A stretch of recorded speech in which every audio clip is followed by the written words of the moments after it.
Joyo. Awak dhewe dikongkon ana papan panggonan kene. Tegese ngenteni Kang Loko. Kang Loko. Bab masalah randal ngecu rasa hasil iki piye malih? Lah ya apa iki? Hasil sangono kae Kang Loko nang wong rek. Lho, Kang Loko. Jaya. Yo, Kang.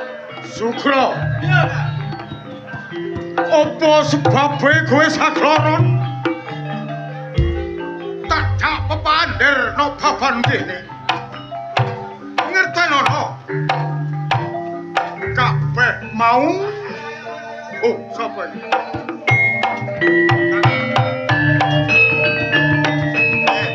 Ayo jol awan. Yo, ana wong gawe klambi ireng-ireng sapa iki? Sampe takoni kono na. Koyo gendruwo iki. Us. Awakmu iki sapa lan nandi tujuane? Tujuan kula kajeng ngeten kutha, Wak Mas. Tujuanmu nang kutha. Nggih. Nah, total barang, nyade barang kula niki lho, gawan kula niki lho. Oh, dadi awakmu pedagang. Leres sak menika. Ah.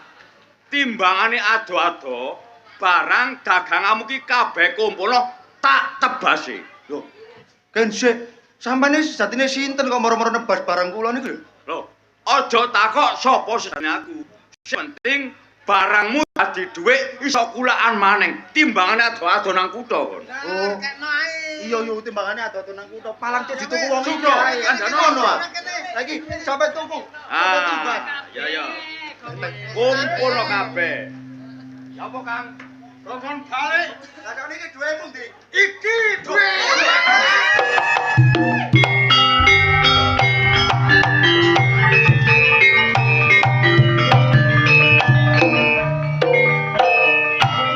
Apa, Kang? Yo, Kang.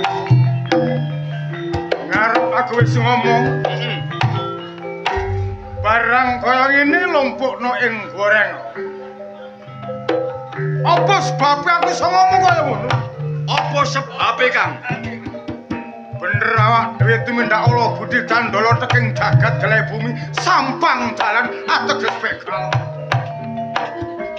Orang gedekno gembungku dhewe. Kekno sing wong nyandang kemelaratan. Wong sing nyandang kasengsaran. Kurang mangan, kurang sandang, ora duwe papan dunung. Ngono, Kang. Iya, Kang. Eling, apa sebabe luka nganti duwe tumindak kaya ngono? Eling, tuban kabawa perintah. Dene Wilo Cipto. Tuban dadi bupati. Tuban dadi pinunjul ing tata tumbang. Tumindake sakuyah-uyah. Nek narik pajek tanpa upama, yen ora ana nyetengan, ora ana ringgitan, pedhok sapi digawa sapi, Enggak. pedhok wedhus digawa wedhus. Mula dok rikalana sumpah ceciliku wong loro, loko antraning Wilotika. Yo, Kang. Sabaya mukti, sabaya pati. Wilotika mulya, jaya, luka uga melok muk. Ning nyatane babah sinawring wana mubadir tanpa guna. Mula ayo prik-prik ombro-ombro jalarah ing tlatah Tuban. Karep mriko ya apa, Kang? Munggah pinggir kadipaten gawe kisruh ing Tuban. Ayo, Kang.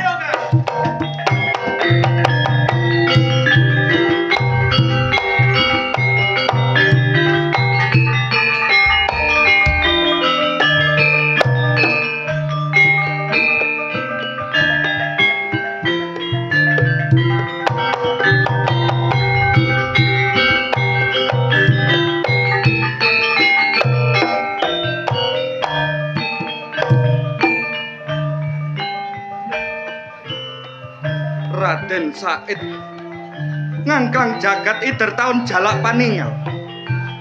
Guna telepirsa kahanan ana ing Kadipaten Tuban. Sapa wae pawongan sing wani gawe ontran-ontran ana ing tlatah Tuban. Ora kiyo tak dilingno, nek ora geno bakal tak rampungake.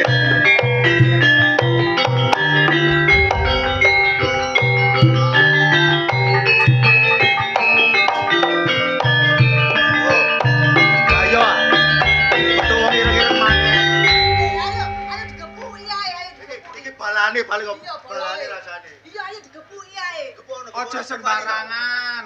Gepak-gepuki ae engko salah gepuk dadi Lah urusan. iki klambi ireng-ireng iki kok. Babak. Sajake kowe kabeh iki rame-rame nganti tekan kene iki ana apa? Nyuwun sewu. Kula mantun keperampokan. Sak kanca kula pedagang niki dirampok sedaya. Dadi bondo gawe dodolan iki dirampok. Nggih. Terus kowe ora bisa dodolan akhir iki. Mboten saged mantuk. Wah. Ngene. Perkara barangmu sing ilang, barangmu sing dijogok, Nggih. tak lironi. Iki ana emas, didum sing rata ya. Pasrahaken sing jaler mawon kenceke puasa ngedum. Tak jeke dhisik ngono awakmu. Lah iya. Lho, iya. Mas temen ya pengasane. Matur nuwun nggih. Sejatosipun kula nuwun sewu lho niki. Sampeyan niku sinten? Ora perlu ngerteni, sing jelas bondo donyamu iki mau wis tak lironi, kowe gage balika wae. Nggih ngapunten wong disukani tiyang mboten semerap senyukani. Dadi kowe pengen mangerteni aku Nggih. sapa? Aku ora liya putra Kadipaten Tuban Raden Said. Loh, Gus.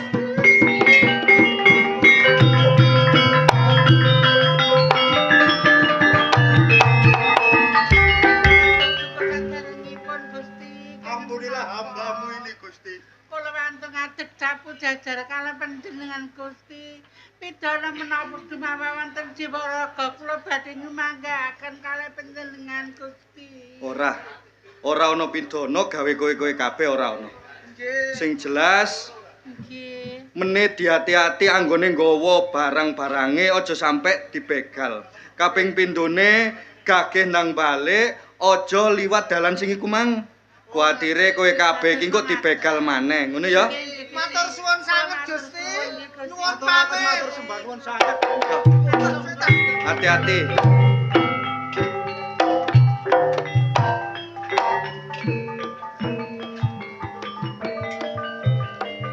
Nelongso sakjeroning ratine Raden Said. Nalikane ngerteni yen para kawula dasih nandhang kasengsaran kaya ngene.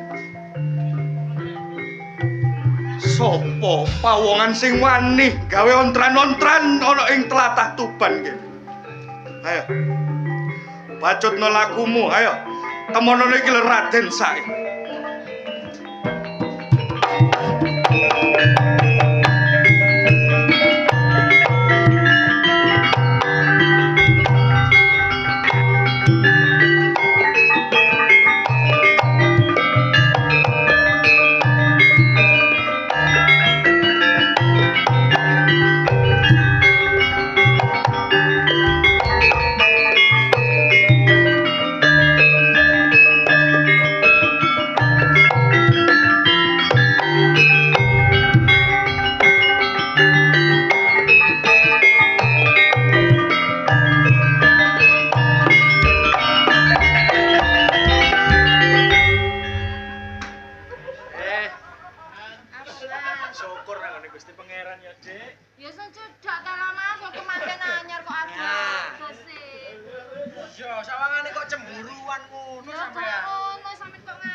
Resepsine awak dhewe lak wis mari.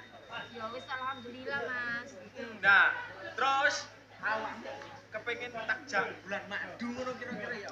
Yo iya, Mas, ya kaya wong-wong iku. Nah, nek kaya wong-wong berarti sampean lak kepengin. Yo iya sih. Kira-kira sampean kepengin bulan madu nanti. Ya sing adoh lho, Mas. Ambek liburan. Iya. Ya anjene pengalaman. Ya. Anyar kuwi. Nang Bali ta nang ndi ngono, Mas? Iya ta yo gak nang Bali ban, Mas. Oh, nang Bali kono. Heeh, lho. Kok ana daya? Kan wis mari iki. Nggih, Mas. Niki acarane sampun mantun ya, Mas. Niki kok Awakmu iki kemanten anyar. nggih, leres kula kemanten anyar. Sebab tak delok kok ngarep iki mang ana mlengkung janur kuning. Nah nggih niki. Bener, Leres. gak salah ning ngono aku. Jenengmu sapa? Kula Gimin. Men, Nggih. aku ana perlune mbarek awakmu. Perlune napa, Mas? Perlu banget iki. Lah nggih napa perlune sing saged kula Aku bakal nyele. Oh, nyele.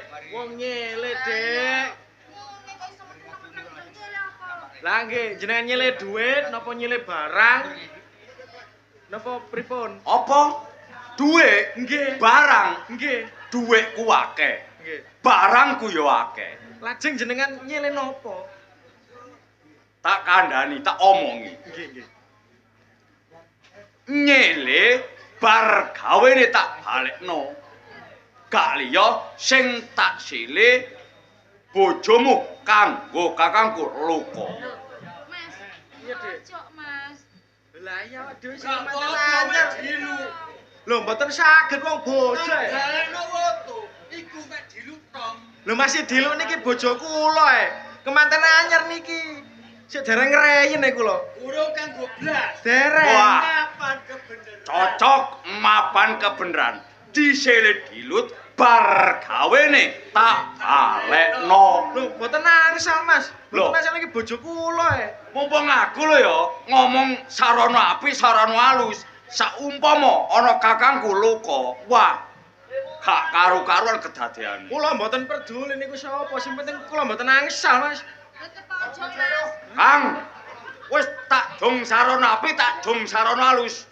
Tibake ngeyel Kang, gak oleh Kang. Omong cilik. Tuh. Ayo.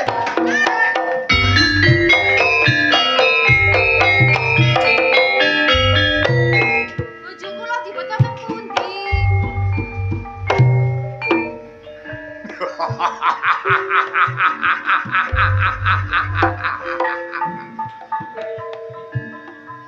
Apa sebabe bojomu diseret go metu akeh matine timbang urip. Yen bojomu mati, kowe kaejenan ora ono siji loro sing nganti marang kowe. Loko gelem nduk ya. Mboten, kula mboten sudi. Yen kowe gelem enak uripmu, yen kowe gak gelem soro. Aku tetep gak gelem. Gelem ora? Ngon. Gelem ora? Ayo aku.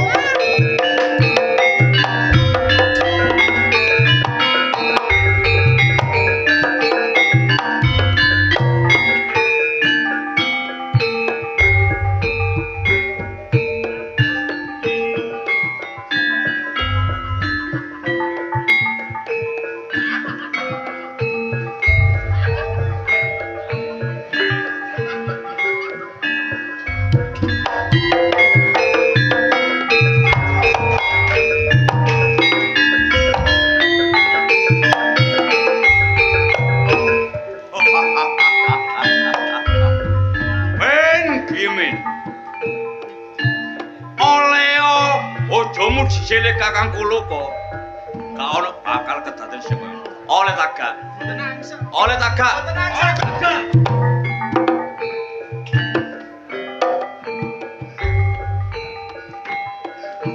Wong mari gawen ya dibalekno kok gak oleh. Abot nyawa abot bojo. Mboten angsal.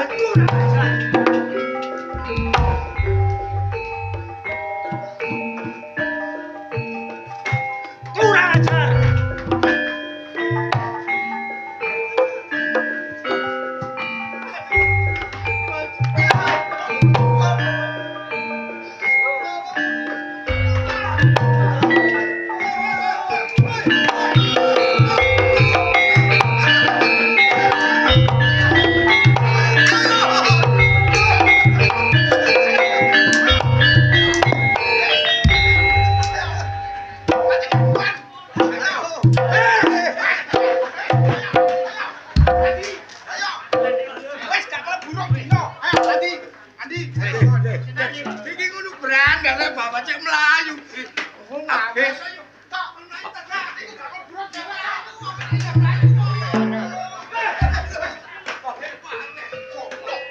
brandal kok kutu. Loh. Le, kene le. Lah ya sile. Gak ngono wong yamene kok awakmu klesetan nggo jalan raya iki. Klesetan pripun sih Pak Demang? Lah nek awakmu gak klesetan lah opo lho glundang-glundung iki. Kula wau digepuki kali lari-lari niku wau. Maling. Bos maling. Ono lho. Kakang Demang, nek wonten pawongan sing digepuki tiyang mboten mungkin mboten musabab. Mesti niki maling. Lho mboten. Berarti malang kate. Agi tetanggaan. Maksude niku Kang Demang empun dituduh maling, sampean takoni dhisik critane ya napa ngoten. Ngaten. Nggih. Monggo, Kang. Jelas. Jelas nih, jelas. Jelas napa? Monggo. Jelas. Jenengan tak ngerti. Jelas Malang. Pandak. Ngene lho, Le. Nggih, Pak. Apamu lah kenal sih. Para bapak-bapak Demang iki, Mang. Nggih. Critane ya apa kok sampe awakmu diantemi wong sing gawe pakaian ireng-ireng iki, Mang. Lah, ngono lho. Bisa kaget kabeh sampean. Ngeten lho Pak Demang. Iya, critane. Kula niki lak kemanten anyar. Kemanten anyar. Oh. Le, Nggih, Pak. Pak Demang critono. Nggih. Critono. Eh. Critono anggite aku iki bebek ngecerita. Kakang, maksude niku diaturi, dijelasaken, kok diceriti niku ya napa? Sampeyan matur kok sing genah. Coba jenengan. Ya apa? Nah, ngeten. Ngeten Pak Demang. Nggih. Kula niki lak kemanten anyar. Iya. Lah, enten tiyang gembruduk ndamel pakaian ireng-ireng. Ngarak, wong ngarak. Mboten. Iring. Mboten Pak Demang. Bowo bersama, Bu. Mboten Pak Demang senes. Terus digiring. Mboten lha napa. Lah, kan iki pripun to, Pak? Kang Demang niki lho. Gerombolan Lah ya kelompok di iki Demang owah kok. Tolong Le, ancene Kang Demang sakmene kae ya kabeh Demang tuwa, lumrahe nek ngomongi pecototan. Lah, nggih. Ceritane sak temene Le. Nggih. Lah, gerombolan niku wonten griya kula Pak Demang. Terus Ajeng nyele. nyele duwe Mboten. Nyele barang, aja kaya apa? Mboten Pak Demang. nyele mobil Senes. Durung ana. Durung ana mobil. jelas Sepeda uduk. Senes. Sing Kang Mas Demang, kersane piyambakipun ingkang matur. coba jelasno sak temene nyele apa Lah, gerombolan niku sing disiling ku mboten duit, mboten barang. Nek matur sing alon-alon ora satol-atole. Nggih. Macep rene. Tapi sing disiling niku bojo kula Pak Demang. Apa? Bojo kula. Bojo. dadi sing disele bojomu Nggih Pak Demang. selena lah Bojo kok dikon nyelekno sih. wong sak slegrengan club balik Kandanan. bojomu diseling Nggih Pak Demang. diseling wong-wong ireng-ireng kumang Nggih. selena aku anak Yo. Le, Nggih Pak Demang. jamak nek ana wong sing nyilih-nyilih barang, nyilih raja kaya wis jamak iki bojo kok disilih. Maksudmu apa? Matur sing prasaja. Lah nggih niku kula nggih bingung. Kula mboten angsal, kula diseret mriki kula diajar Pak Demang. dadi awakmu diajar karo wong kumang Nggih. terus bojomu Wah, tasik ten griya, Pak. bojomu sing omah kono Bojomu mbok tinggal. Loh, gawat. jelas lenyok arek iki Loh. Wah, jelas wonten kedadean sing mboten sae. Le, dodono omamu tak geropyo ae karo. Nggih, monggo. Ayo.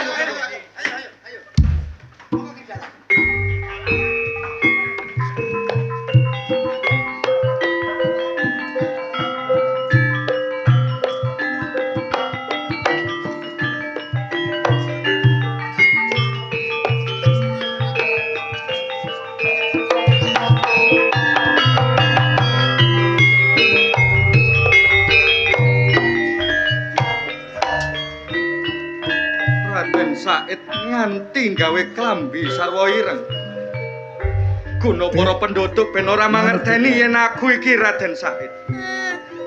Lara, Yen tak deleng omahku katon sepi ning sakjeroning omahku kaya ana bocah wadon sing lagi dipraos. Ora iki.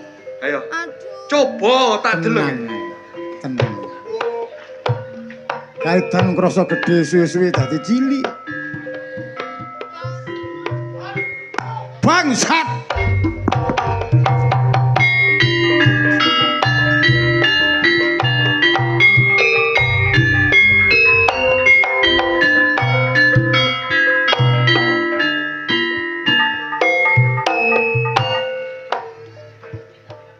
Kurang ajar.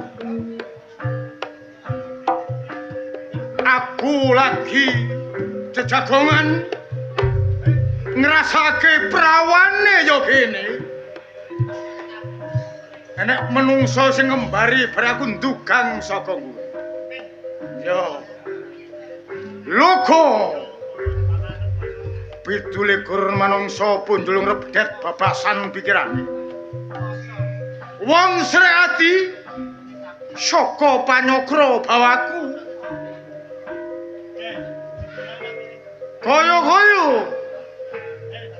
utusane Wiladikta. Nanging kurang apa? Ndak rewangi perang undur-undur. Loko ora bakal mundur sejangkah. Wong kampung Nayoko Prodo Kadipaten. Oh, cekelen loko dandang tauneke kontul tane dandang maling.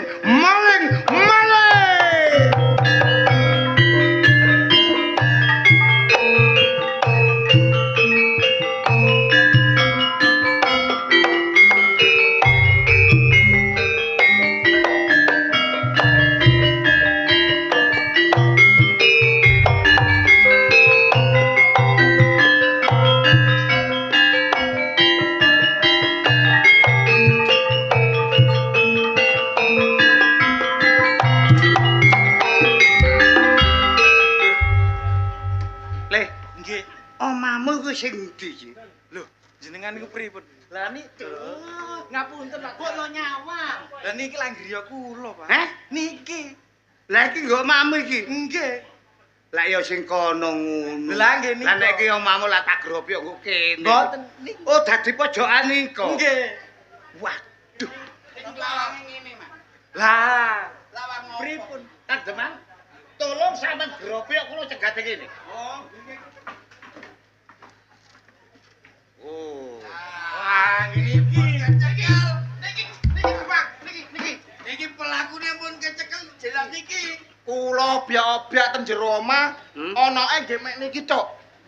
Kang Mas, Kano maneh? empun kedaluwarsa. Dipun ajar mawon. Lho, mungkin dhisik ta. Sabar ki jalan. Mungkin Kula pun dhisik. boten sabar ngesane Sabar sampeyan. ki jalan. Sabar. Kang Demang, niki kedah sabar. Senajan to maling paribasane, ditakoni rumin pun mau digepuk.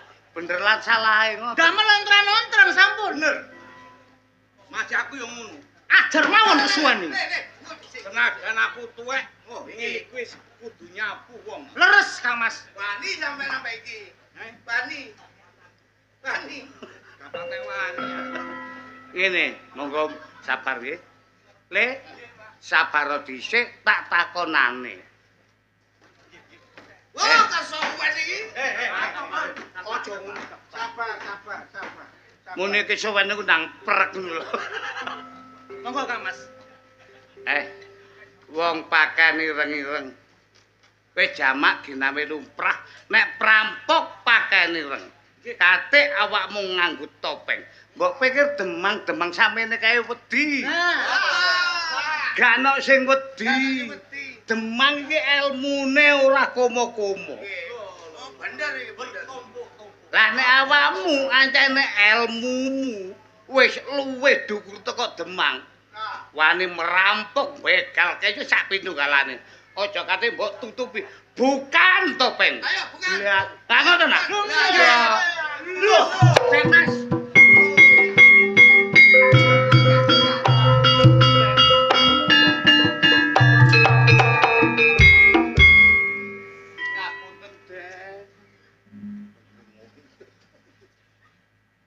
Den ngapunten saderenge.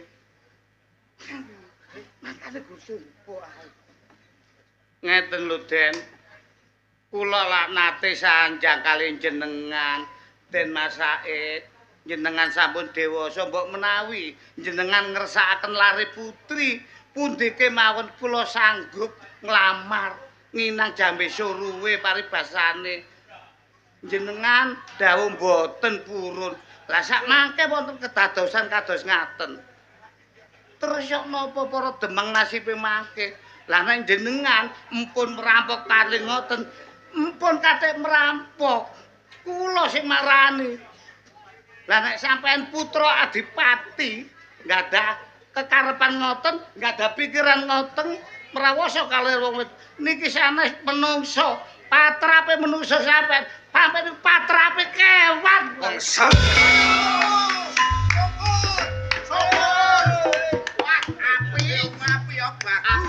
Bagus. Kang Mas. Panjenengan menika menawi matur mbok kok dipun atur riyin. Menika pangeran, menika putra saking Kanjeng Adipati saking sanusine kula. Emosi. Saking emosine. Kok jenengan langsung kados sato kewan niku. Sampeyan diambut lho. Nek putra Kadipaten Wilotikta wilayah Tuban. Nggih. Sugene tiyang sak Tuban. Nggih. Lah nek putrane nggak ada tumindak kados ngeten termasuk Demang niki lak sing momong. Ngoten. Menapa tetuanggane para kawula dase kok tumindake kados ngoten. Lah menika. Amresanipun pripun? Galih. Gimen. Kale iki kaya kancamu sih. Gimen. Kale iku sing remo mantep. Gimen. Ngeten Pak Dalang. Heeh. Dalang mantep. Nggih pripun Pak? Karepmu kaya ngapa le? Ngeten Pak Demang. Kula mboten peduli niku wau sinten mawon, kula mboten peduli. Sing penting kula nyuwun pengadilan. Kok dhisik. Iki Raden Mas Said iki putrane Ngadipati. Ora kena kejamak dening wong liyan. Aja cacak awakmu. Aku para Demang ora wani lho. Kula mboten peduli Pak Demang. Sing Mboten peduli. mboten peduli. Kados pundi Kang Mas? Sapa jenengmu le? Kula Gimin. Oh, Gimin. Ngarep diterangno Demang iki nek iku putrane Adipati Wilotikta. Ning awakmu ora peduli sapa iku. Njaluk pengadilan. Nggih. Aja kuwatir le. Para Demang bantu awakmu. Tak terno nang Kadipaten Tuban tak jalukno pengadilan. Oh, nek ngoten. Ayo, Pak Demang. Monggo.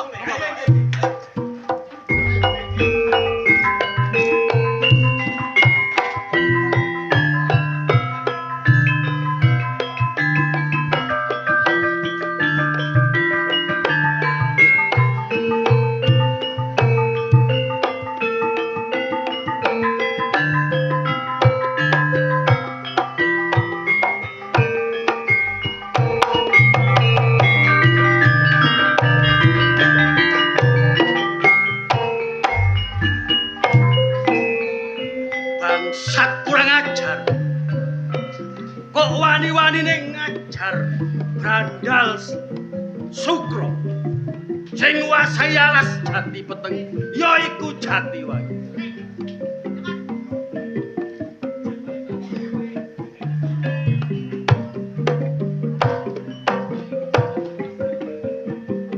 Apa bener iki pawongan sing wani gawe ontren-ontren ana ing tlatah Tuban? Yo, bener. Aku sing gawe ontren-ontren nang tlatah Tuban. Aku gak bakalan leren gawe ontren-ontren nang tlatah Tuban. Oleh sing ngongkon Kang Loko karo Kang Joyo. Iki perintah. Ngertenono. Ora ana liya aku Raden Said Putra Kadipaten Tuban. Aku ora trima yen kowe-kowe kabeh gawe ontren-ontren ana ing tlatah kene. Ngertenono. Mumpung durung tumekaning pati saka tanganku, leren ana tumindakmu brandal ngecu sak pinunggalen ana ing tlatah kene.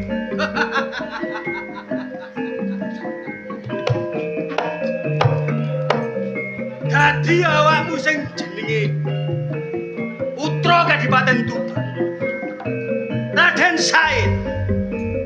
Aku gak bakal leren selagi Kang Loko karo Wak Jaya durung mati.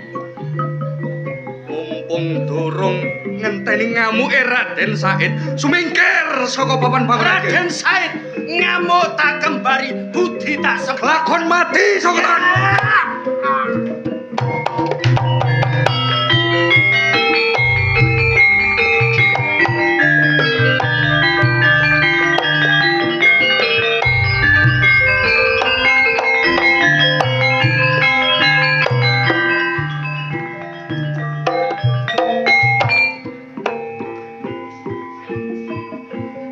Sopo kowe? Gak ono loro telu mung siji sing wis ono alas Jatiwangi. Loko antarane Jaya, aku Jaya. Berarti kowe Jaya sak gendu sak glugu kelawan kakangmu Loko. Balik, sopo?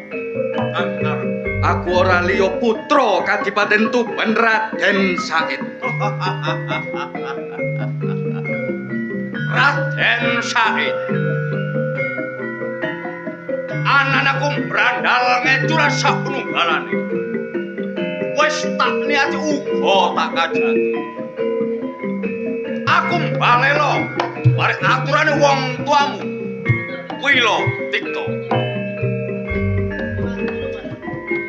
Kowe yen duweni kekayuan sing kaya ngono, kudune munggah nang gone Kadipaten Tuban ngomong sing apik karo Kanjeng Ramaku. Ora gawe ontran-ontran ana ing tlatah kene. Cukup. Kuwi lho Tito. Nak upudi sak gelem-geleme dhewe. Sak enak-enake dhewe. Kudune ngerteni kawula dase wong cilik gak duwe apa-apa, gak gablek apa-apa.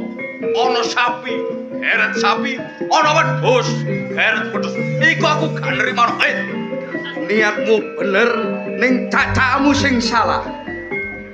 Tumindakmu sing kaya ngono nyengsarano para kawula dase sing kok rampok, sing kok brandal, sing kok begal sembarang kali. Yen duweni utek, pamikiran utawa gegayuhan sing kaya ngono, kudune ngomong nang Kanjeng Ramaku. Kowe yen ora kena tak elingno, aja ngenteni ngamuke Raden Said. Mumpung durung tumekaning pati saka tangane Raden Said. Said. Aja surak birang gemuyu iso mateni brandal sing cilik. Nek Jaya ngadepi Raden Said yo Said gak bakal mundur sajangka. Ayo ditentono ana ing papan panggonan kene sapa sing gemlundung sirahe ana ing Bantala. Said bukan gadamu. Kataman aja pamungkas Jaya gak merondol tak sembah idri derang. Rabalen japa mantramu tamakno ning dadane Raden Said.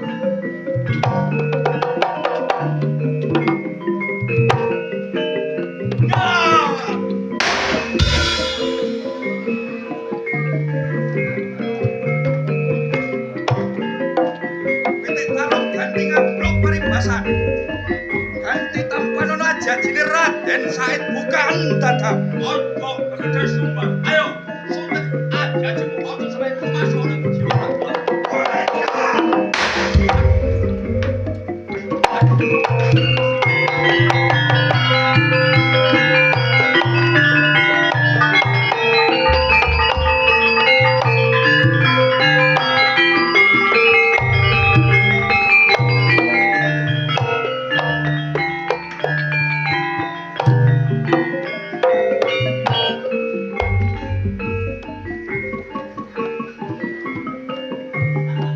Pancen cetha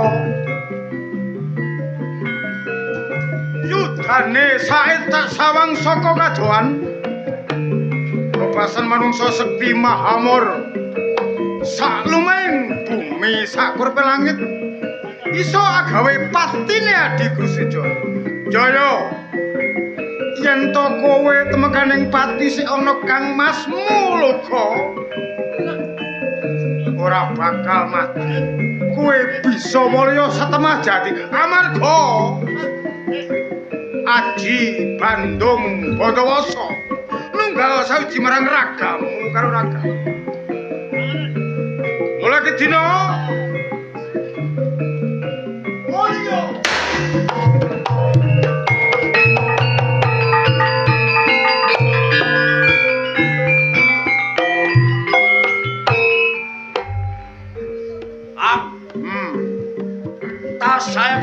geger pasbidon marang Raden Said putra Adipati Tuban Wiloktito.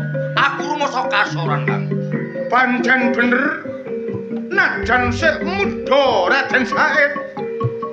Kebak elmune lan jaba mantrane. Bebasan lulang garing pentengane kendi wis kebak mencep-mencep. Mula Yo, Kang. arep saudara Kakang mulo kok pengin jajal sepiro kadigdayane si Raden Said. Sing ati-ati, Kang, tak danggo saka kadohan, Kang.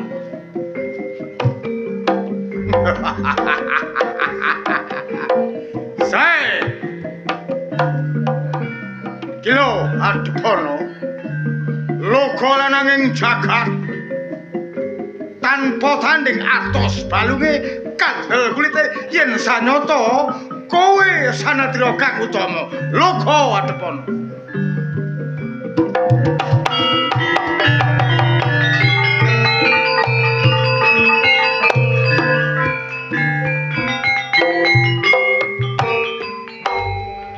Ngertenono Loga. Dulurmu wis tumekaning padi saka tanganku. Kowe aja nganti jajal daya kasektene Raden Said mumpung durung tumekaning padi saka tanganku.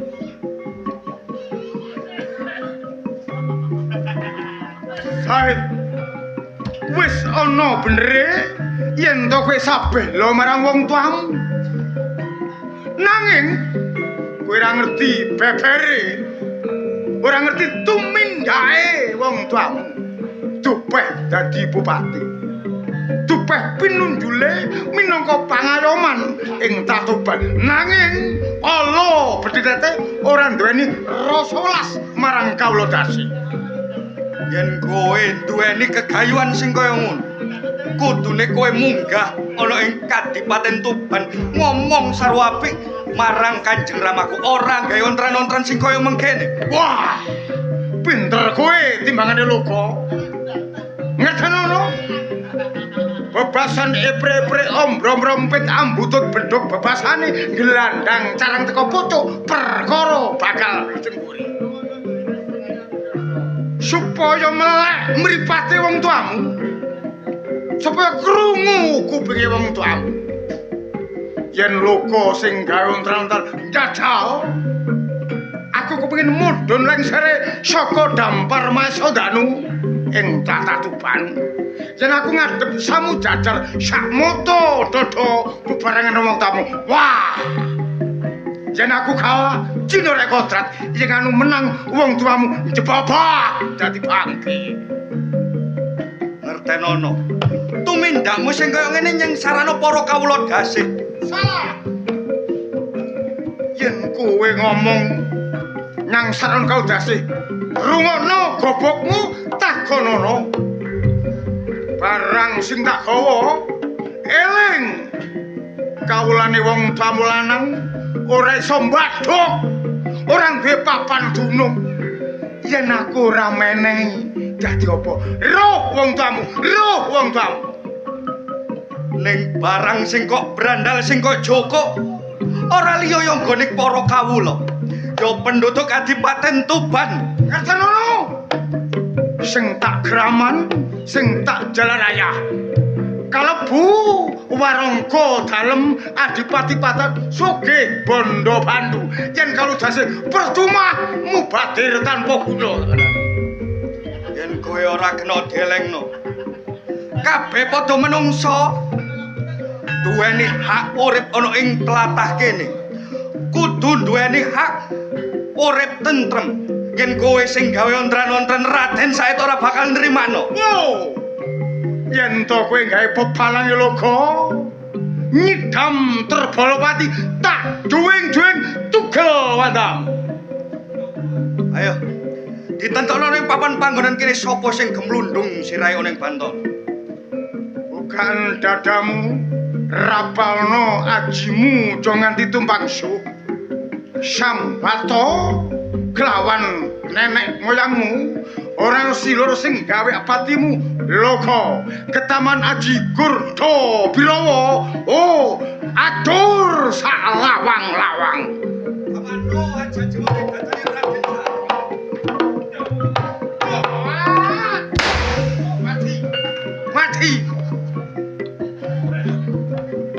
pitik tarung ganti ngabluk paribasane. Bukan dadamu tampanono aja jine Raden Said. Oh, yen batine Loka mati saka tangan Raden Said, cinora kodat Gusti kanggo jagat nuwuhna lelakone Loka tekan samene. Hayo.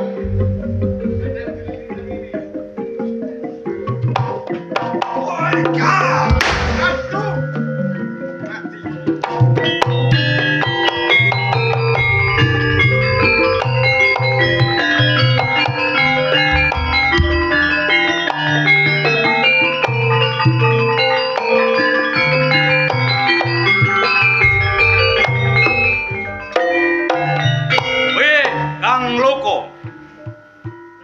Apa wis geger Raden Said? Wah. Kang Loka tibae tambah gledakan, tambah keturun. Kang, tangi Kang. Kang, loh.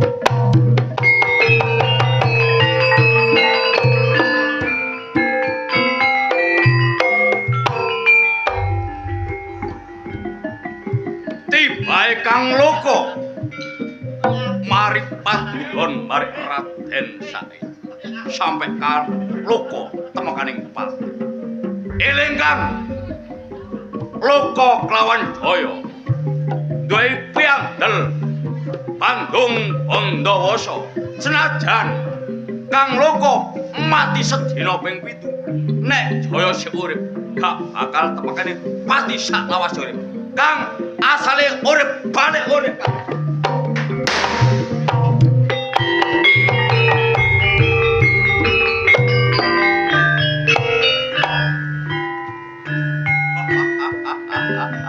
Ya apa Kang Loka? Raden Said ya Said gak kena diendekno Kang. Jaya luput saka penganggahku, salah panyokro bawaku. Saat sisik muda kencur bebasane bocahe ning atos balunge kandelku.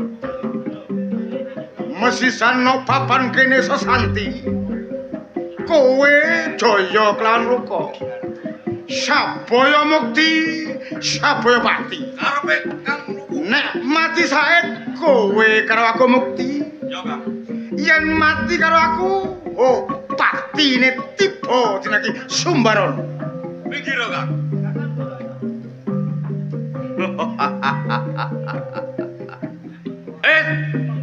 Said, nek awakmu putra Bupati Wirotikta, pendekar pempangan boleh bobot uga boleh tanding. Ayo, medhora papan panggonan kene.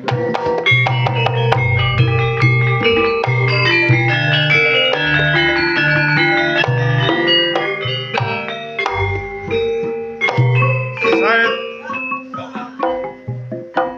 tak elingno dole.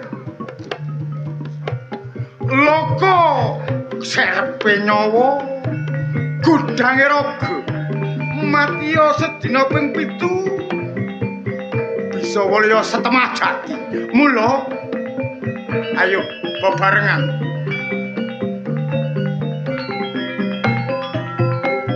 nglarakno tumindake wong tamu sing nalisir saka angger-anggering bebener.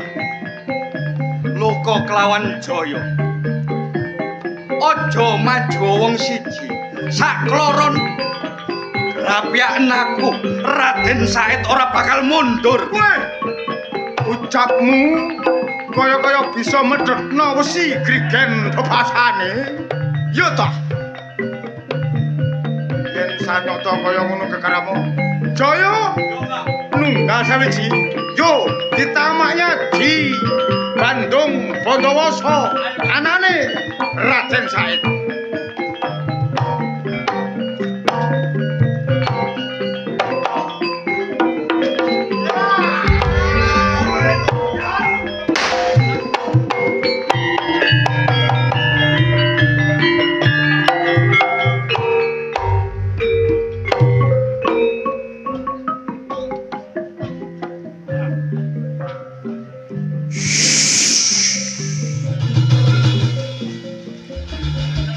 Raden Said.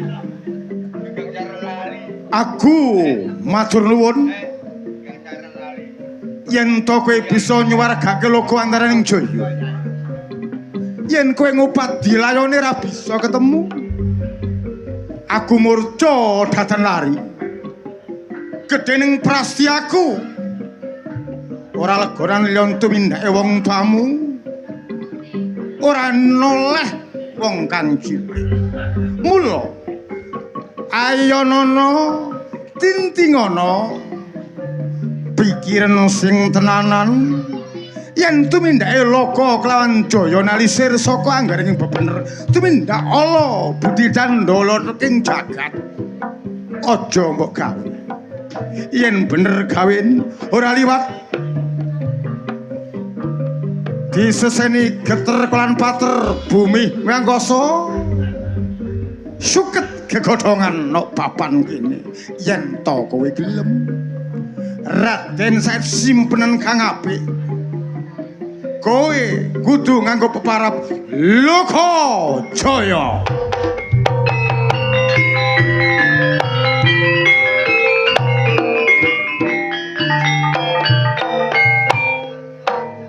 Loka kelawan Jaya niate bener ning cacakane sing salah. Nganti tumekaning pati saka tanganku miturut wesik sing tak tampa. Aku diwenehi tetenger jenengku Raden Said disimpen sing apik. Dina iki aku gawe peparap Loka Jaya.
Sowan Kanjeng Adipati.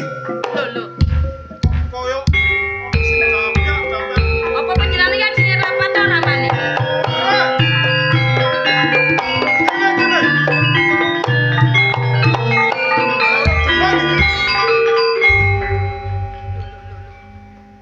Dijamu ramane. Kene. Cek, ya Adipati. Mantun andi wanto. Nyelok monton.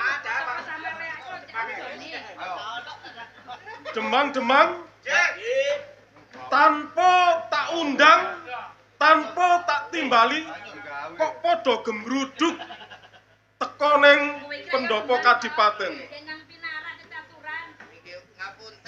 Adipati. Wis. Demang Brebes. Brebes masamu kayu randu.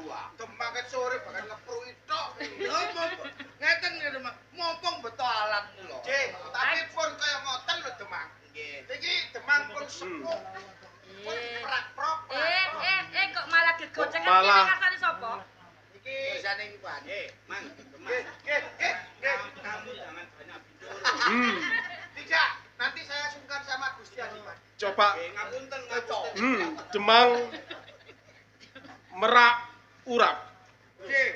Merak kan Demang. Merak urak. Nggih. Merak urap-urap niku wau. Kula Demang ora.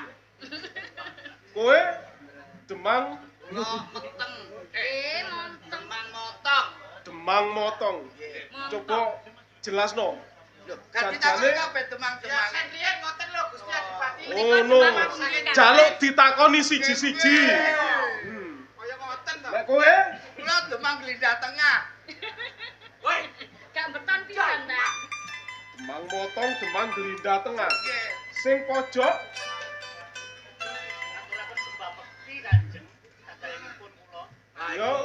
Ngene lho, ngene. tak tampa sembah pangabektimu tanpa nono. Bagus. Kaya toprek. Nek kowe Saking Balempang. Demang balung panggang.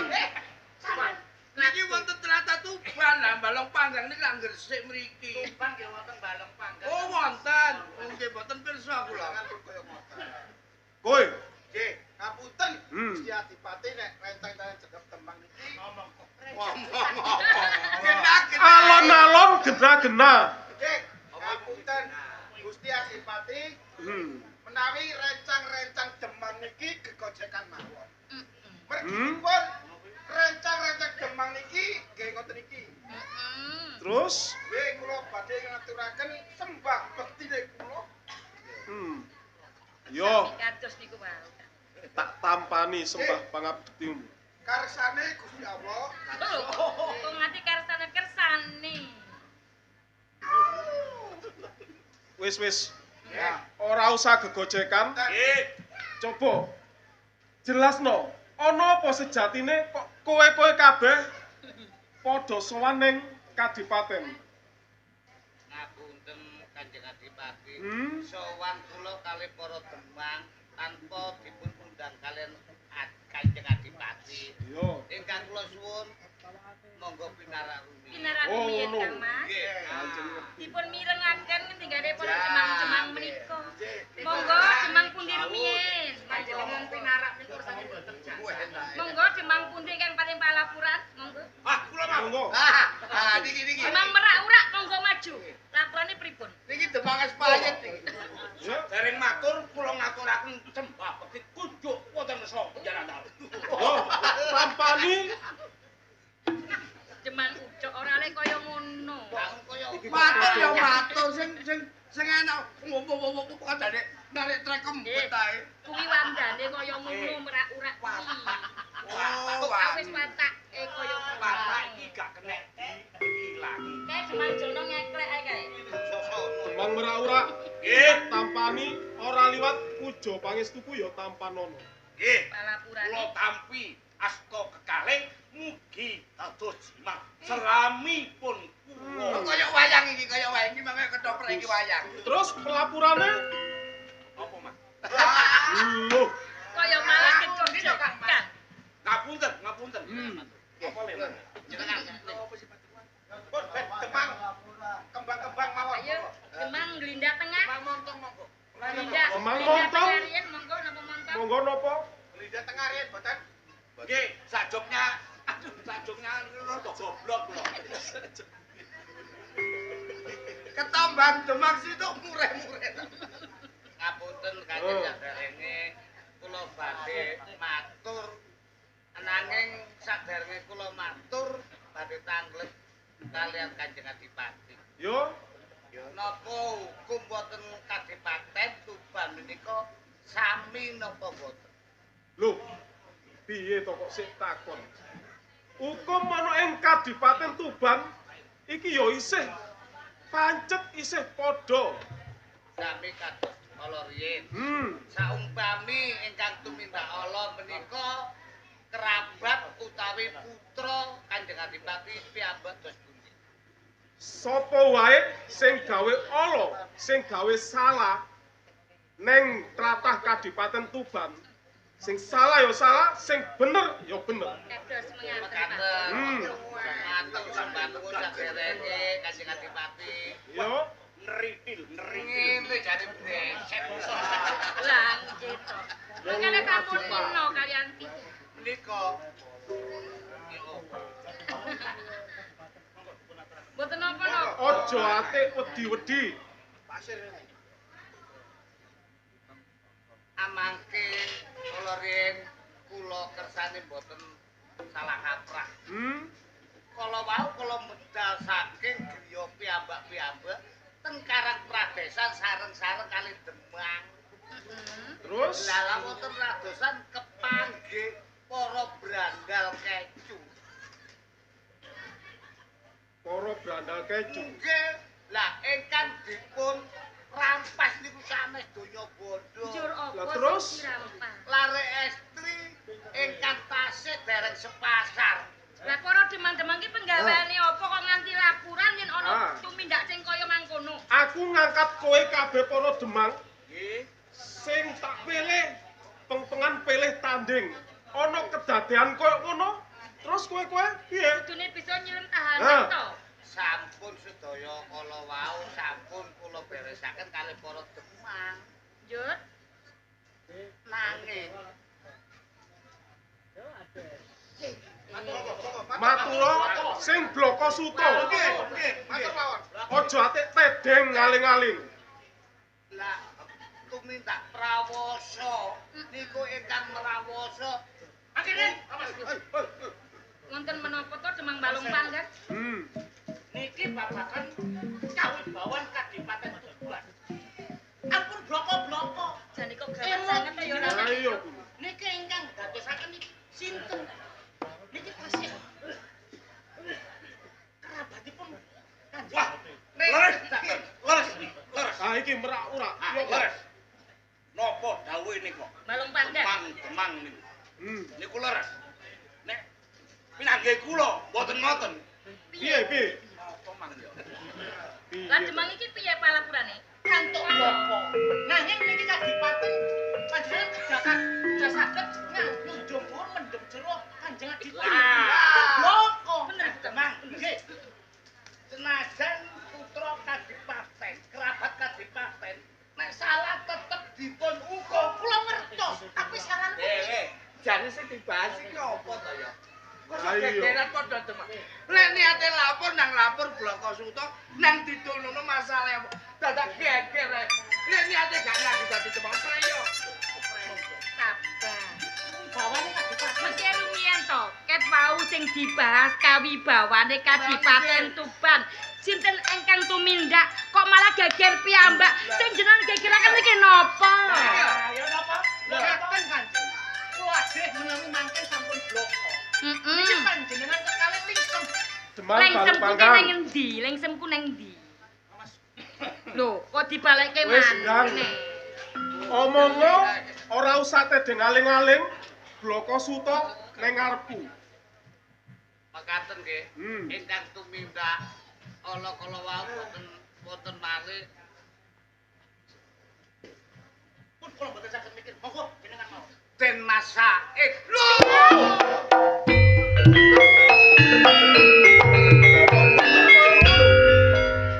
Nggih Rumi.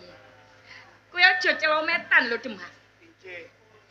Iki pancen bener ngendikane Demang Balong Panggan. Kawibawane Tuban. Kowe aja awur-bawar lho. Iki putraku lho. Putra sing tak lairake. Kowe wani nodo kaya ngono. Ngapunten saderenge. Ning bukti utawi kasunyatane sampun wonten seksi nggih sampun wonten. Sopo seksine? Nek coba matura apa anane nduk ngersane Kanjeng Adipati. Nggih, omong. Coba matura. Nggih Kanjeng Adipati, saderenge kula ngaturaken sebab kula nggih, Pak. Tak tampani puja pangestuku tampanono. Kula tampi kula dadosaken jimat. Yo. Ngendikane para deman iki sedaya leres Kanjeng Adipati. Niki diprawoso kali Raden Said nggih putra panjenengan. Ora mungkin. Putraku ki bocah pendidikan. Bocah ngerti. Ora mungkin duwe tumindak dak sia marang liyan apa maneh mrakoso bojomu. Kowe aja ngawur lho. Ini Kadipaten Tuban lho, Nggir. Nanging ngapunten niki bojo kula niki pun wah diprawoso anjing. Jelas untuk Umpama lek ana bocahe kowe iso ndudukne aku. Wis ngene. Maju. Iki putraku lho samane.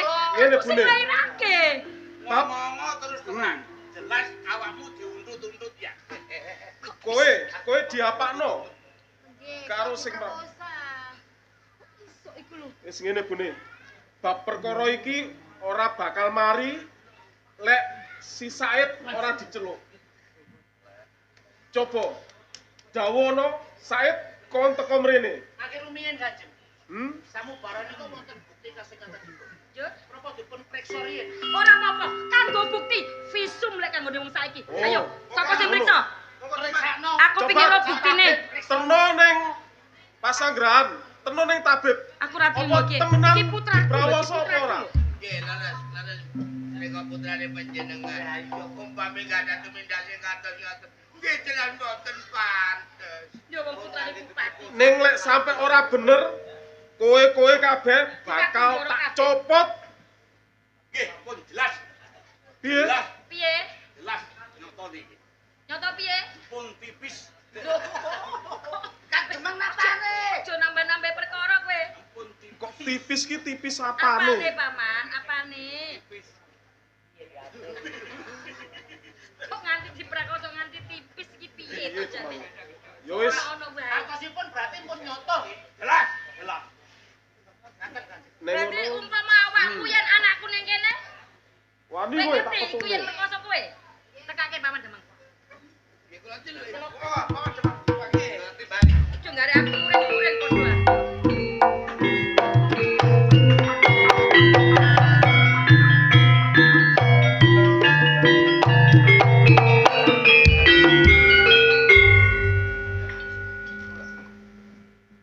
Kene.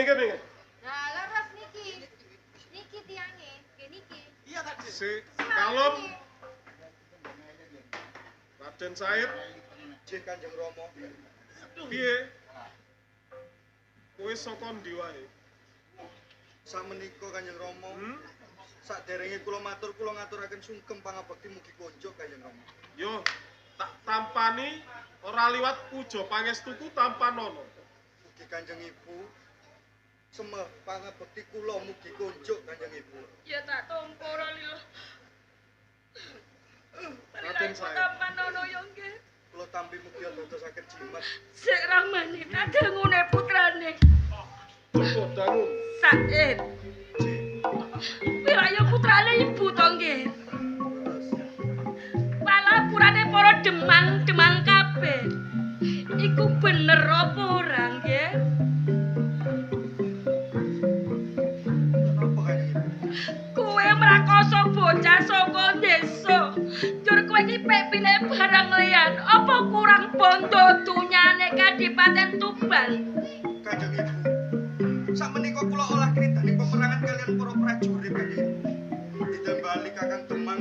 Kenging ngarsa temri kula mboten ngertos napa-napa Kanjeng Ibu. Ning kasunyatane palapurane para demang tembang kaya ngono. Nang kaping pindhone nggih. Apa ora ana putri-putri kang ayu? Oleh kepengin kawin tak golekno pelawan sing ayu. Ora kaya ngono kaya mlakoso bocah kaya kang ngisin-ngisine wong tuamu nggih. Apa meneh wis duwe bojo? Kanjeng Rama. Saestu Kanjeng Rama. Ning kasunyatane Said akeh buktine. Kanjeng Ibu. Raden Said boten gadhah tumindak kados mekaten Kanjeng Ibu. Demang cek akeh omonganku tenan apa ora putraku? Kang Mas dan Mas Said. Ngapunten para demang sedaya sampun mirsani utawa. Eh,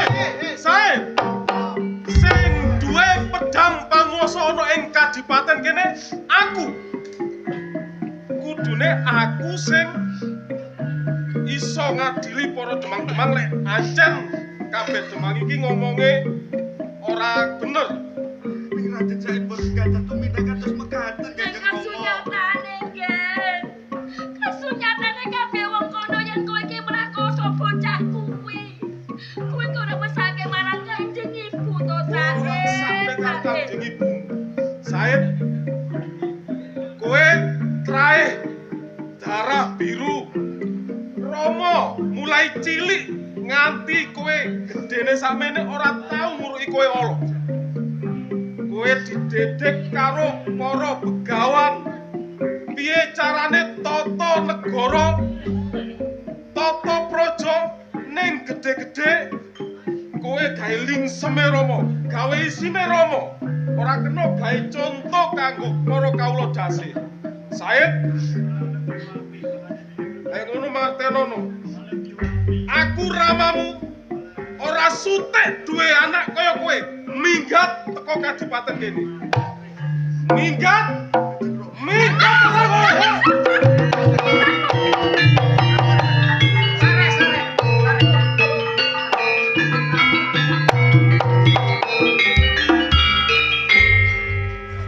Sampun Kang Mas sabar niku putra panjenengan. aku kok duwe rasa isin Bune. Apa banget Bune iki ora duwe rasa isin to ramane kuwi putrane dhewe aku sing nglairake Said to ramane.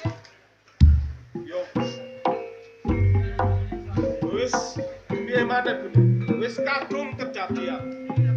Demang-demang nggih. Kowe ora usah mulih.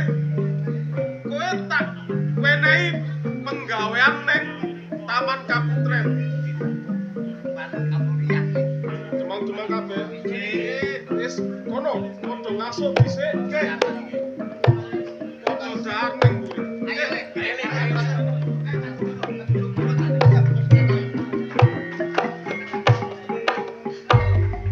Ramane. Iya, Bune. Apa kurang panggonku kula wentak karo Said nganti dadi bocah sing kaya ngono. Aku dhewe ya wis ora iso mikir piye enake. Wis ngene ae Bune. Saiki ayo awake dhewe mlebu ning pesanggrahan, rewang-rewang ana aku dedonga njaluk ning ngarsane Gusti sing Maha Agung. Piye carane supaya bab perkara iki iso oleh dalan sing luwih becik. Sing tak wedeni iki krungu karo si Wulan. Piye Wulan? Bocah ayu. Ngene. Piye nggih? Oleh nglatih para dayang wis apik to. Sajake kula wau ngertos Kang Mas Said wangsul sakniki teng pundi. Lho wong Kang Masmu iki lho ora kondur blas kok yo goleki Kang Mas Said kuwi yo ramane yo. Tapi ibu kok nangis. Lho, ibu iki ra nangis, iki mau ramane iku lho, ana Biasa. manuk disawat njur bleduke iki kena mripate Kanjeng Ibu ngono lho, Nduk. Kula wau ngertos Kang Mas mantuk. Piye Bune? Piye to, Rom? Kudu piye aku lek kandha karo genduk iki.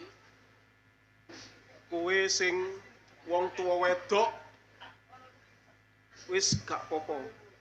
Joko omong ngono bloko suto wae.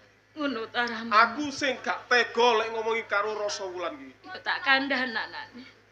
Kene genduk bocah ayu. Wulan lak putrane ibu karo Rama to. Wulan lak yo tresno karo ibu dalah Rama. Umpama ibu iki matur yen Wulan iki ning omah wae karo Kanjeng Ibu ngono piye, Ngger? Gelem genduk. Nggih. Nurut ya, Nduk ya. Ngene. Ibu tak bloko suto wae ya. Tak kandha terus terang karo sliramu. Ning janji aja ning ndi lho ya. Ancen bener iki mau Kang Masmu kundur. Ning ana palupuran saka para demang-demang kabeh. Yen jare Kang Masmu ki duwe ning tumindak julika ing budi njur mrakosa bocah saka desa. Mula karo Kanjeng Rama ki diusir saka Tuban.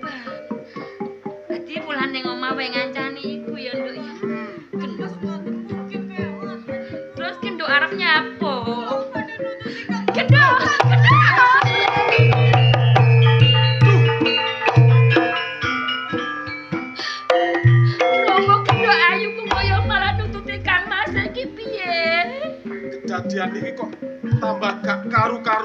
ngene Bune.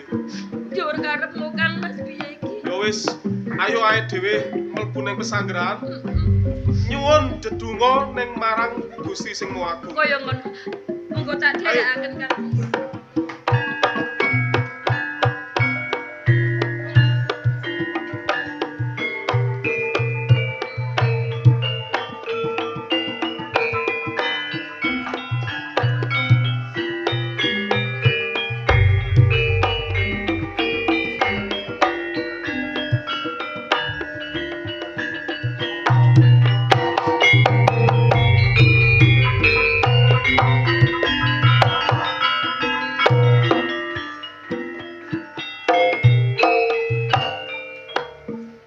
Yen ora landhep-landhepi cangkeme para Demang. Ora nganti Kanjeng Ramaku nundung aku saka Kadipaten Tuban. Sanyatane aku ora mrawasa bocah wadon sing ana ing Karang Pradesan kuwi. Aku malah nulungi bocah wadon iku. Ning aku sing dituduh. Terus iki kepiye? Apa aku nyelamur lagu?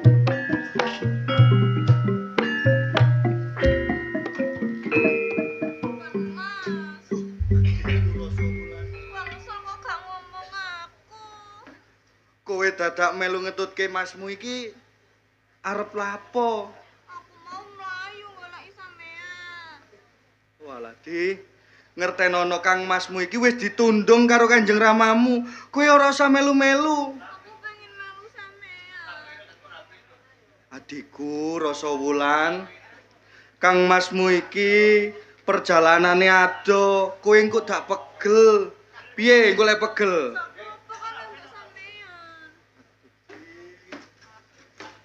Dadi kowe iki meksa kepingin melu Kang Masmu. Ngene wae. Kowe kena melu marang Kang Masmu. Nanging kowe kudu ditumpakake nanggone kereta kencana. Gelem aku lek ngono. Ngerti rupane kereta kencana iku piye? Enggak. Ora. Enggak. Lah iku lho kereta kencana iku lho. Lah.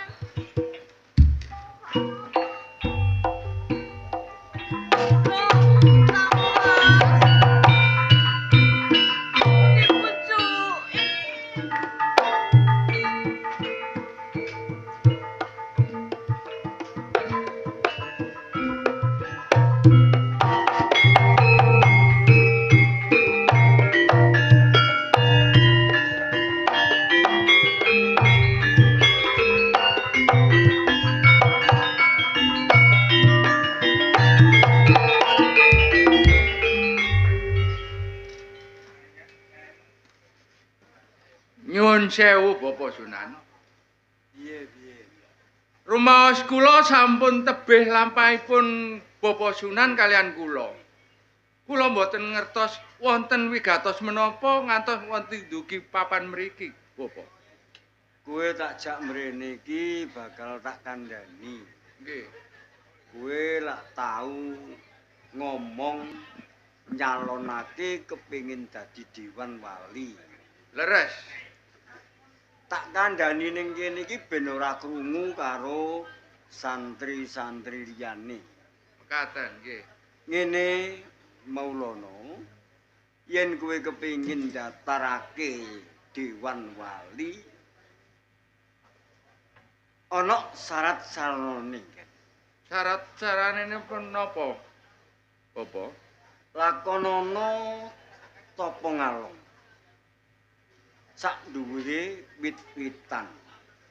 Aja pati-pati badar yen durung aku sing badarake tapamu. Lajeng dinten menapa anggen kula ngayahi kewajiban tapa ngalong, Bapak? Mumpung ana dina becik mara gage ditindakake nggih. Mekaten, Bapak. Menawi mekaten pangastuning Bapak Sunan ingkang kula suwun, Bapak. Heeh. Assalamualaikum. Waalaikumsalam.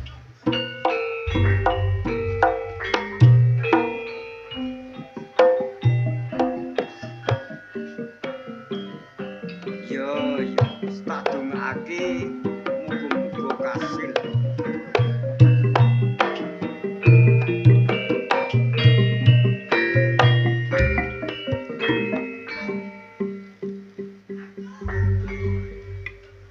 iki bocah wadon. Kok biayaan ganjo kene apa ora ngerti yen iki alas gedhe. Kula madosi Kang Mas kula. Goleki Kang Masmu. Nggih, Sopo? Raden Said. Oh. Iki alas Balio bae. Mboten. Kowe tetep kepengin ketemu Kang Masmu. Nggih. Ana syarat-saranane nggih. Napa niku? Kowe kudu nglakoni tapa ngidang. Maksude tapa ngidang iku mlakumu kudu mbrangkang. Aja liwat dalan dindi, liwata pinggir kali ngulon kenceng ya, Ger. Aja mandek-mandek yen durung ketemu Kang Mas Raden Said. Ya wis mara gage ditindakake ya. Kula pamit nggih. Iya.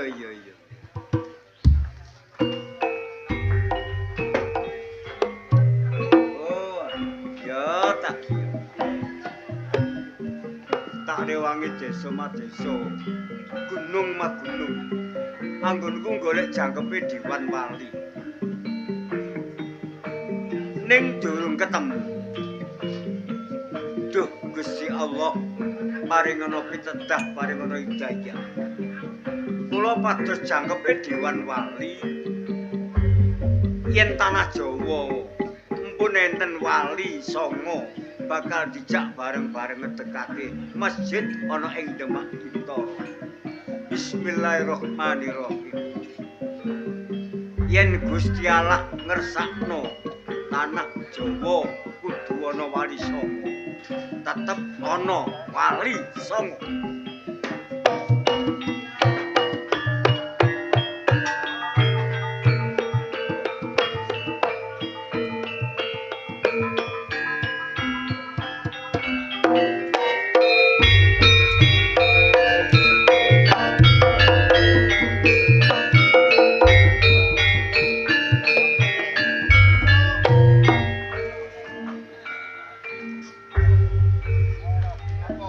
Aduh.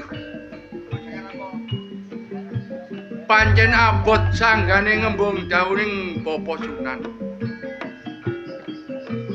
Aku dikongkon tapa ngalong ana ndukure wit. Ning ora kuat rasaning batinku ndeleng bocah wadon brangkang ana ing pinggire kedung. Nganti aku nitesno tirta ndanku marang kedung nganti kedadean bocah wadon andar beni sing kaya ngono kang jeneng Rasa Wulan. Ya ta. Senajan Rasa Wulan nyandang sing kaya mangkono pancen aku sing gawe. Aku tanggung jawab. Nganti bocah sing dibopong Rasa Wulan gurung tak wenehi tetenger.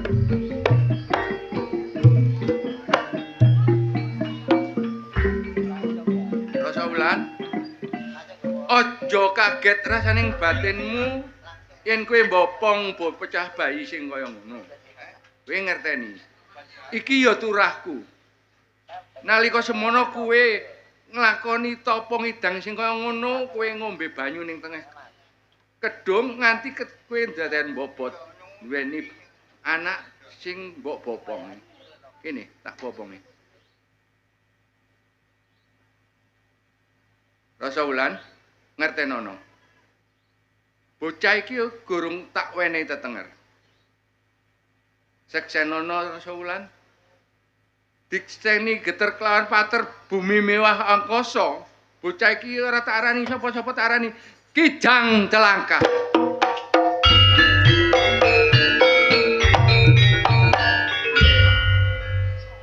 Kula bidal mboten betok anak, kula mantuk nggih mboten betok anak. Sampeyan betok. Loh, Rasa Wulan.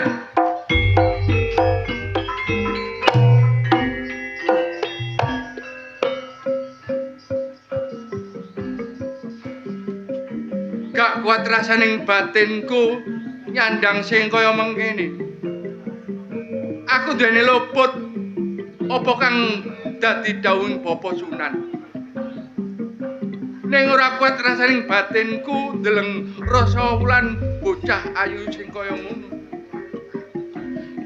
Nganti kedadean sesandingan marang aku sampai aku mbopong bocah sing bayi sing. Aduh, Bapak Sunan, kula ingkang luput. Umpama aku ketemu karo Bapak Sunan, piye anggonku ngomong yen aku duweni perbuatan sing kaya ngene. Ning ora kuat rasaning batinku, wis ana kedadean sing kaya ngene. Umpama sego wis dadi bubur. Kula ingkang lepat, Bapak. Bapak Sunan, kula ingkang sowan, Bapak.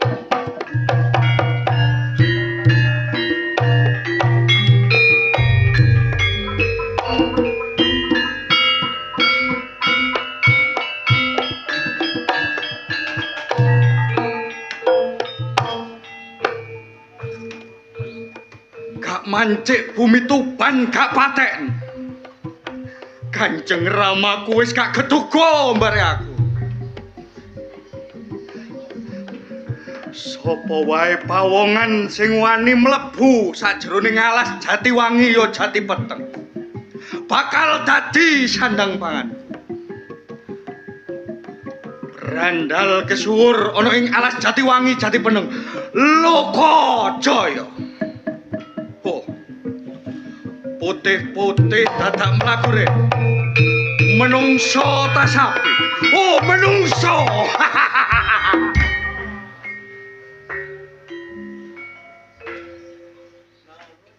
Mandek.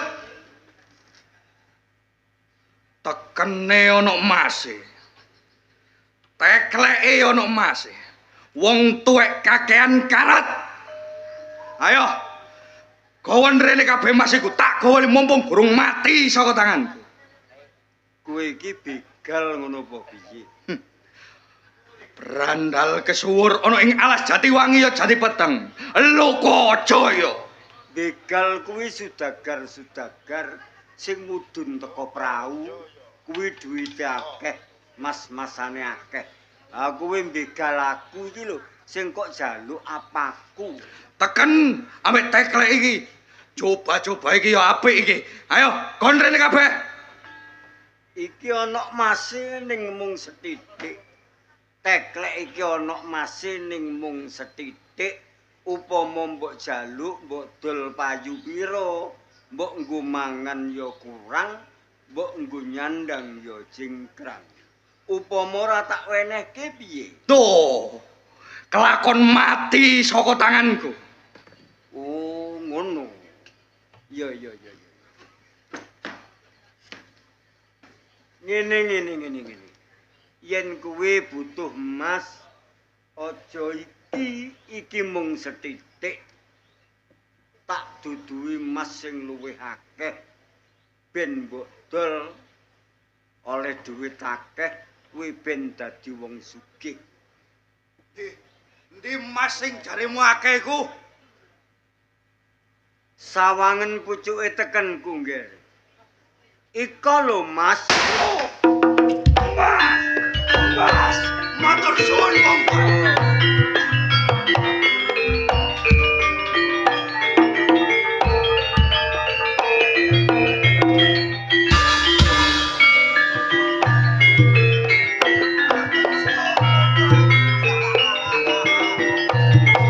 Aku sugih.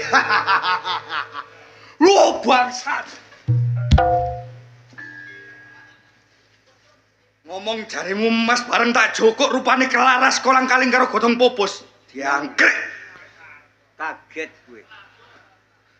Mau kok sawang lak emas. Pamer sulap awakmu. Hah?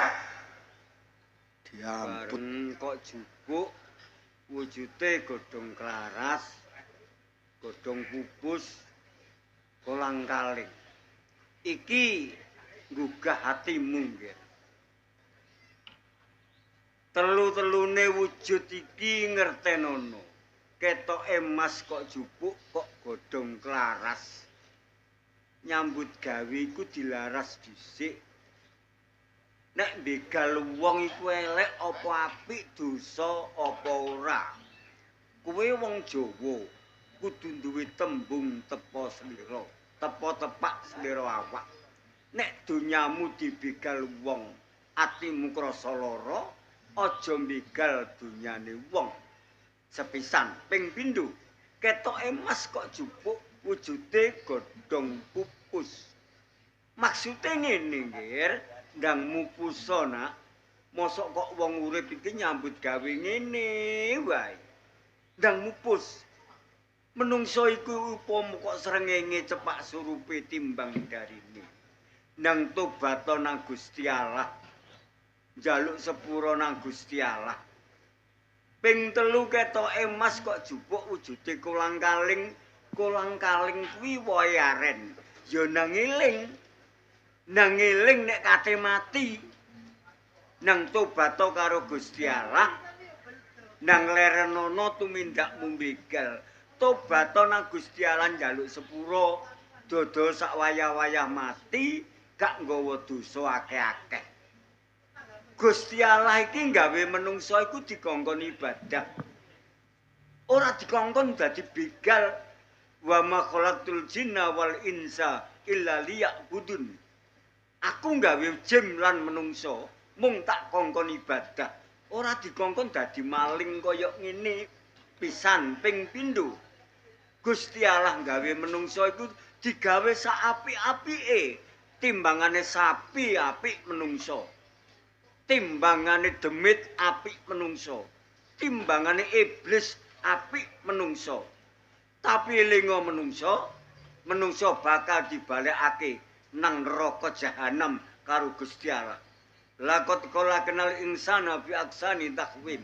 Summa radatna wasfala safilin ilal ladina amanu wa amilus solihati falahum ajrun ghairu mamnun.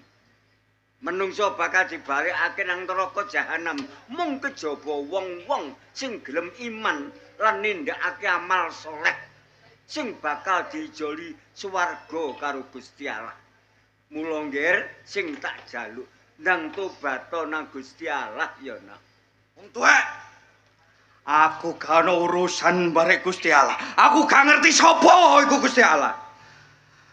Bakuku kepengin emas sing kok janjeni mang. Mumpung durung tumekaning pati tak suweh cangkemmu.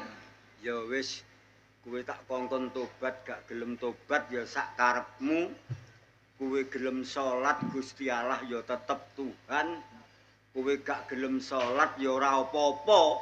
Gusti Allah gak meksa. Gusti Allah tetep Tuhan. Nanging eling-elingen. Besok menungso. Gusti Allah gawe dalan loro. Ana elek, ana apik ning hasile tampa-tampon dewi. Tobat ya nak. Ora iso. Salat ya nak. Moh. Butuhku mek emas pondo donya sak sembarang kalire. Kon wani sulap, wani pamer sekti nang ngarepku. Mati saka tanganku kon. Dadi dina iki aku mbok anggap luput. Yo. Ya wis. Yen pancen karepmu ngono, kowe kate mateni aku ora apa-apa. Nanging aku takon dhisik. Jenengmu sapa, Nggir? Brandal kesuwur sakjroning alas Jatiwangi ya Jatipeteng. Lokajaya. Sing bener sapa? Dublek kupingmu. Lokajaya. Kowe dudu Lokajaya. Kowe Raden Said, anake Bupati Tuban. Wah,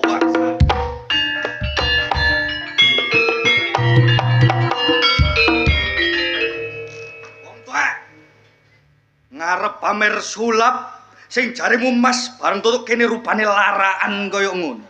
Saiki ngerti sapa sejatiku Raden Said. Yo, pancen takoni yen aku Raden Said. Ngaku jenengmu sapa? Mumpung durung mati saka tanganku. Yen ana menungso gambare kaya ngene, Nggir. Ya iki lho, Nggir. Sultanil Azim Aulia Allah Tanah Jawa. Aku Makdum Ibrahim Sunan Bonang, Nggir. Tuh, popos.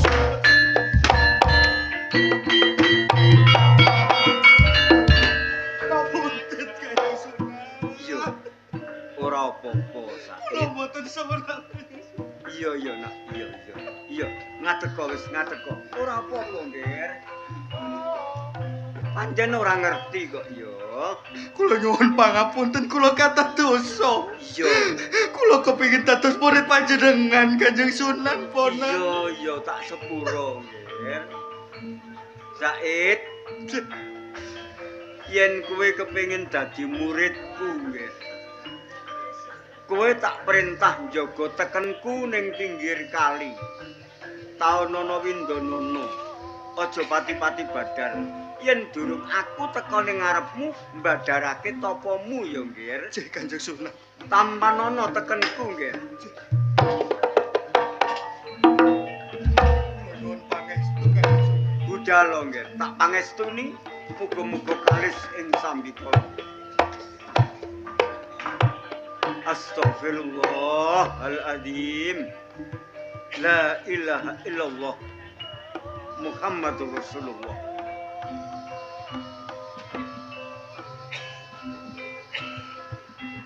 Anake bupati kok dadi begal.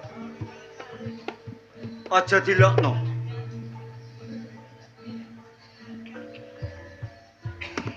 Wiwit bukake jagat sampai saiki sampai kiamat. Donya iki isine rong perkara. Wis digawe ngono karo Gusti Allah. Ana elek, ana apik, ana ngisor, ana dhuwur, ana lanang, ana wedok, ana salah, ana bener. Iki wis isen-isene donya. Wa hada innahu najdain. Donya iki tak gawekno dalan rong perkara. Ana dalan elek, ana dalan apik. He, menungso. Nek kowe kudu liwat dalan elek, liwato sak karepmu. Nek kowe kepengin liwat dalan apik, liwato sak karepmu. Ganjarane besok no akhirat. Alaisa Allahu bi ahamil hakimin. Aja dilokno. Ana wong melarat aja dilokno. Ana wong elek aja dilokno. Iku wis ganjarane sing gawe urip. Nek kepengin dadi wong apik, he dulur-dulur, grayahana jitokmu dhewe-dhewe.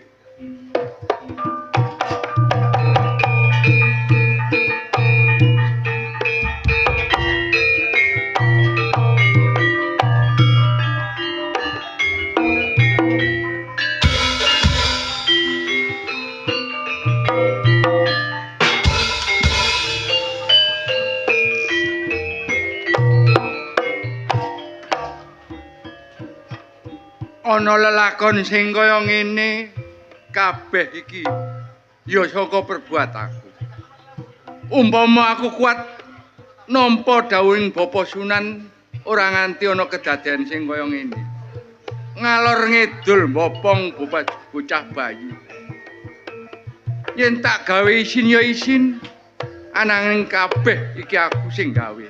Umpama ketemu karo Bapa Sunan piye? Anggonku matur.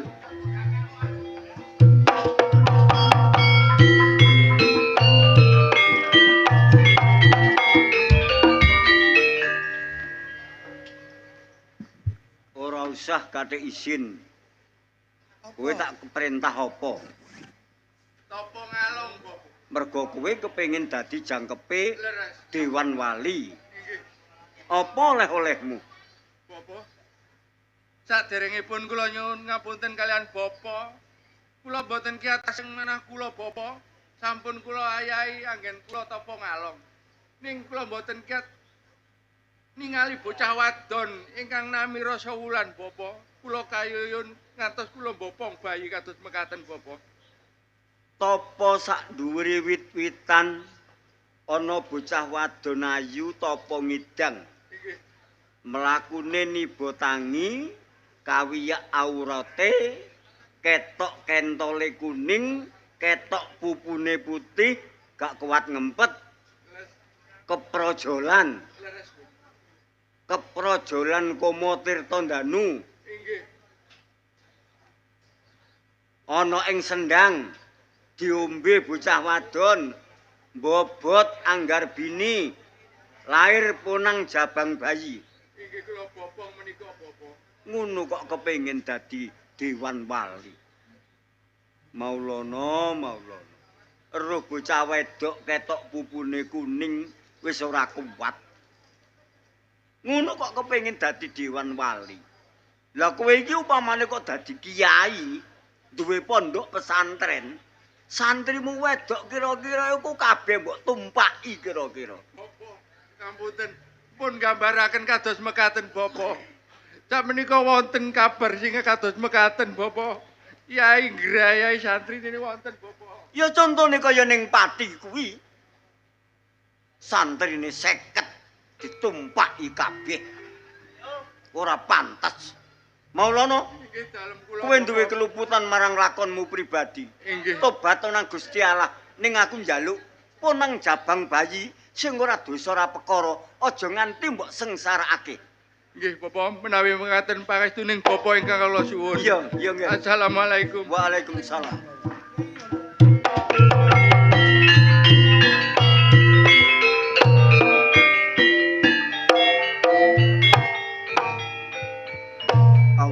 Akbar. Iki wis wancine Raden Said gugur tapane. Assalamualaikum Said. Waalaikumsalam Kanjeng Sunan Bonang. Iki Rama Sunan Bonang sing teko ning ngarepmu nggih. Kowe tak keparengake gugur Said. Kula mboten kiat Kanjeng Sunan. Gak kuat. Nggih kula mboten kiat. Iya nggih, tapa sakmono suwene. Nek gak kuat mlaku mrene, brangkang teko kono kene nggih. Mboten kiat Kanjeng Sunan. Kula nyuwun pitulung Kanjeng Sunan. La ilaha illallah Muhammadur Rasulullah. Iya nggih. Ndak suwunake marang Gusti Allah. Muga-muga kowe bisa gugur. Bismillahirrahmanirrahim. Bismillah, alhamdulillah, la haula wa la quwata illa billah. Hasbunallah wa ni'mal wakil, ni'mal maula wa ni'man nasir. La ilaha illallah al-mahujud wa la ya'uduhu kun fayakun. Nek Rama Sunan Bonang kondo bisa gugur. Gugur Said.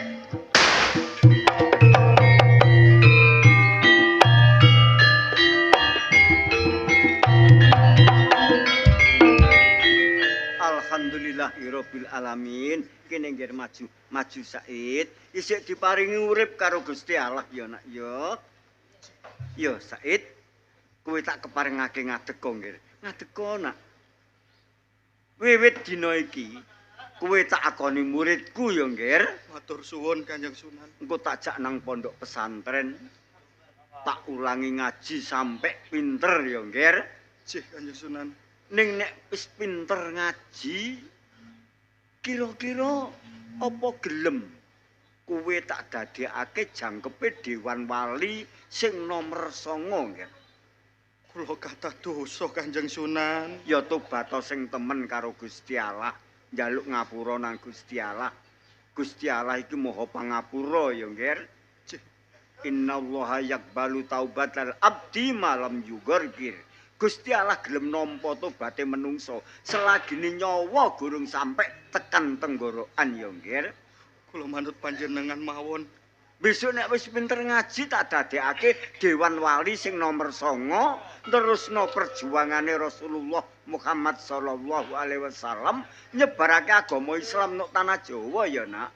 Nggih Kanjeng Sunan. Ngono gelem nggih manut. Nanging aja gawe jeneng Raden Said.